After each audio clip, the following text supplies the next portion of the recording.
Hello students, hope you all are well at home and doing hard work. Students, yesterday we have completed the topic short run cost curves and today our topic is long run costs. In the long run, as we have read earlier, that there is a time period of more than 5 years and the producer is having a plenty of time to change all the factors of production. Now all the factor of productions like land, labor, capital and entrepreneur, and there is no difference between the fixed and the variable factors in the long run, because I have explained the reason due to change of technology, change of quality of raw material, change of labor, land and building. So long run average cost curve, that is also known as envelope curve. Long run cost curve refers to the minimum possible per unit cost of producing different quantities of output of a good in the long run. So in order to achieve this goal of least cost production, the producer will make the plants of this design that give him the least cost production. Now suppose a firm can make use of 3 types of plants. Now you can see here in the diagram average cost on the y-axis and output on the x-axis. Done. Now producer is using 3 plants, SAC1, SAC2 and SAC3. Firstly, the producer has started the production with SAC1 plant. SAC1 means short run average cost plant of first size. When the production was from 0 till Q, the per unit cost of production, that was QC. And still the producer is in the first size plant. If suppose there is further increase in the demand for the production, what the entrepreneur, if the entrepreneur will do that, increase the output till point B, then CB will, the extra charges that the producer have to pay for per unit cost at OQ level. So in order to avoid this one, when the output increases from OQ to OQ naught level, the producer will produce up to this level in the first size of plant. Here you can see the least cost of production is up to D point, which is lesser than the least cost production at point B. If the producer will produce till B point, his per unit charges, per unit cost will be more. He has to pay more for the OQ level of production.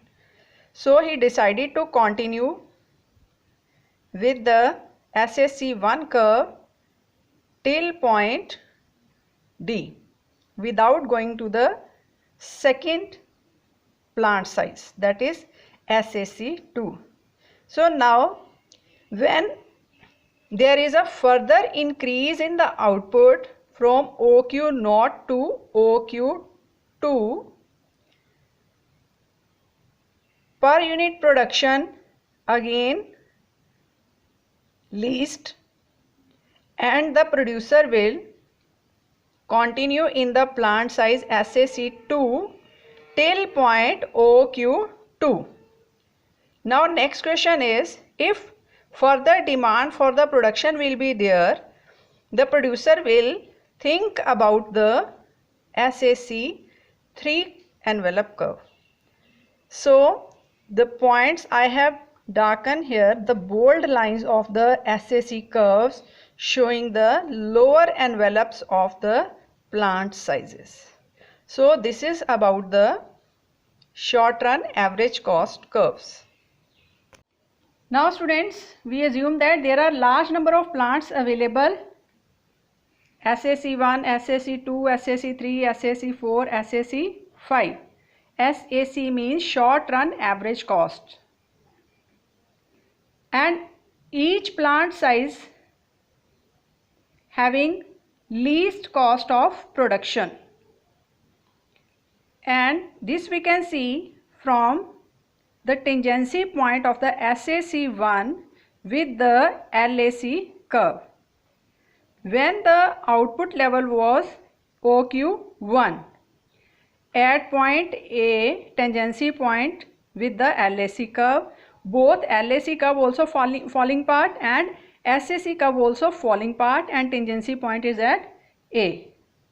Now next, when further there is increase in output from OQ1 to OQ2, the producer will shift to the second plant size, because if he will not produce the next production, high production level with the next plant, then he has to pay the CB amount of cost extra. Means in the same plant size, after point A, there is no least cost production. So in order to maintain the criteria of least cost production, he has to arrange next bigger plant size than the SAC1. Now further, if there is increase in the demand up to OQ level, then he has to set up the next plant size, that is SAC3, so that per unit cost of production can be lesser. Next one is, in the same way, till point E or OQ level of production, SAC curves having tangency point with the LAC at their falling points. After point E, there is a rising part of LAC curve, and SAC curves also having a tangency point with LAC curve at their rising part. So in order to increase the profit or increase least cost production per unit, every time with the increase in the level of output, producer has to arrange the next best plant. In this way, he can maintain the level of production. Now, after the point E, why rising part of the SAC curves are having a tangency points at LAC curve? Because as the production increases and the number of plant size increases, with this there is increase in the employment level also, increase in managerial staff also. It's very difficult for the entrepreneur to have an eye on the departments, being a single person. So in the rising part, this economies of scale arise, means production will increase but not up to the mark.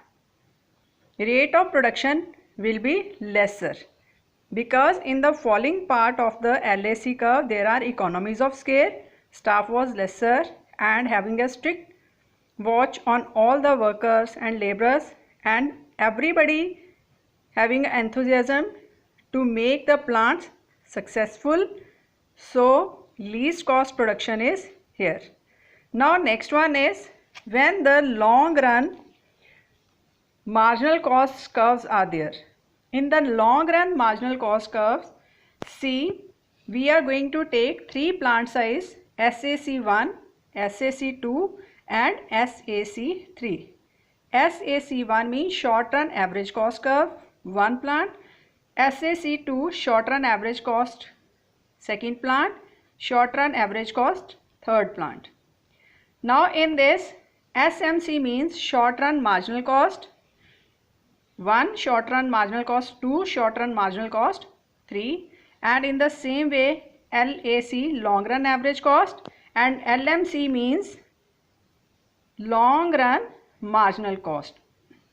Now we are going to understand this graph. Suppose OM is produced, OM level of output, it is produced on the LAC curve at point P, where the SAC is having a tangency point with LAC, and SMC curve also having tangency point with the SAC curve at this point.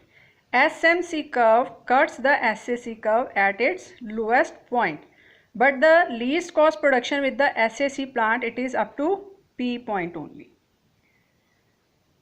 Next one is OM output level will be produced, OM level of output will be produced with plant corresponding to SAC1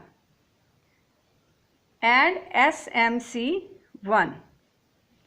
This is SMC1 and this is SAC1. Now next one is corresponding to this tangency point between short run average cost and the long run average cost curve. See, P is the tangency point with SMC and SAC and LAC. Now next one is, there is a point A on the short run marginal cost curve SMC1.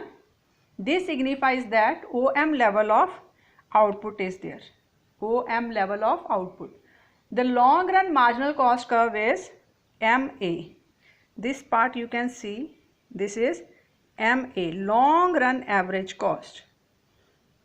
Now next one is, producer in the long run will pay this much of amount for the cost of production.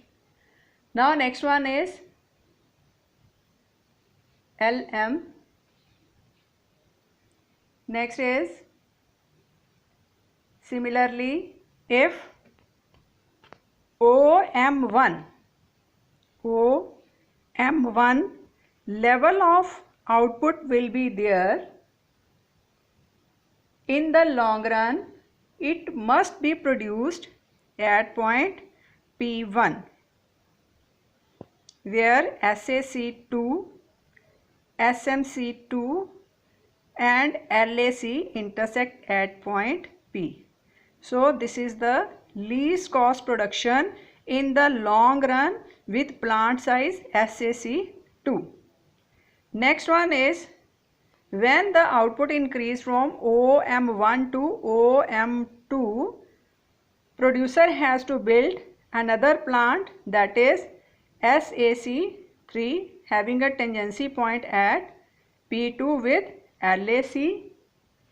Done. Now next one is, by joining the points A, P1 and B like this, we will get the curve of LMC. Now students, we will discuss the relationship between LAC and LMC curves. Now see, both the LMC and LAC curve are of U-shaped. The relationship between LAC and LMC can be summed up as, LAC curve falls and LMC curves lies below the LAC curve. LAC curve falls and LMC curves lies below the LAC curve. In the figure, it happens till the level of output is OM. LMC curve passes through this point of intersection, that is minimum point of LAC curve, and LAC curve start rising, but the rising part of the LAC curve after this minimum capacity is below the LMC curve. U shape of the LAC curve implies the U shape of LMC curve. This is different in nature from the short run, where the U shape of the marginal cost curve implies the U shape of the average cost curves. In the falling part of the LAC curve, showing economies of scale, full dedication in the work, and least cost production, optimum utilization of resources till point M. After this, rising part of LAC shows that work is there, growth is there, but at a lesser rate, and due to which diseconomies starts. Why LAC curve U-shaped? We know that SAC and SMC curves are U-shaped due to the laws of increasing and diminishing returns to the variable factor. These curves are governed by the behavior of law of variable proportion. All these points we have discussed earlier in the previous lecture. Now the question arises here, why LAC and LMC curves are U-shaped? Because these are governed by the laws of returns to scale. Here the meaning of returns to scale means the capacity of a firm to produce the commodities. In the initial stage, there are increasing returns to scale. Increasing returns to scale means when the plant is start working with the least cost production, with every experience, laborers will give the increasing returns to the entrepreneur. Now next one is increasing production means greater division of the labor and specialization becomes possible. Besides, large scale production may permit the use of more productive and specialized machinery, which was not feasible as lower scale of production. Means the plants with the higher scale of production, larger capacity of production can give the least cost of production. However, when the scale of production goes beyond a certain point, the diseconomies of scale start. That is towards the rising part of the LAC curve. See here, LAC curve, rising part will show the diseconomies of scale and falling part will show the economies of scale. Students, note down the homework. Explain why LAC called envelope curve. Second question is, diagrammatically explain the relationship between LAC and LMC curve, LAC and SAC curve, and tell why LAC is U-shaped.